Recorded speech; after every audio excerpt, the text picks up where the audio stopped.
চেষ্টা করবি না, পুলিশ চারিদিক থেকে ঘিরে ফেলেছে। নড়লেই গুলি করে দেবো। লাশ নিচে রেখে হাত উপরে তোল।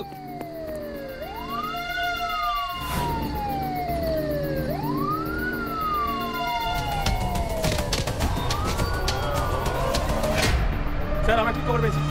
মেয়েটাকে রেফার না গায়ে পড়ে নিয়ে যাচ্ছে।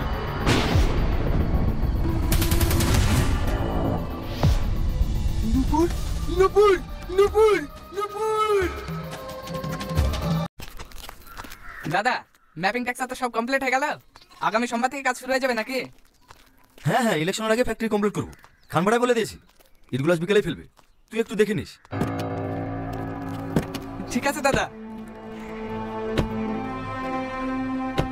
এই রাজু। হ্যাঁ বলো দাদা।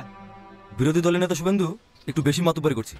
রিয়াজকে বলিস তো ওকে 2 মাসের জন্য বেড রেস্ট পাঠিয়ে দিতে। আমার রিয়াজকে বলার কি দরকার?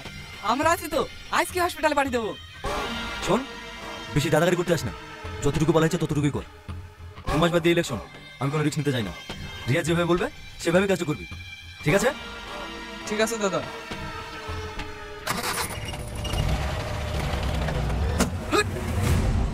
রিয়াজের যে কি দেখেছে, শুধু রিয়াজ আর রিয়াজ। ওই শালায় আমার পথে কাটা হয়ে দাঁড়িয়েছে। ওই শালাকে না সরাতে পারলে আমার স্বপ্ন পূরণ হবে না। ছাড়ো দাদা, চল একটু বাগান বাড়ি ঘুরে আসি।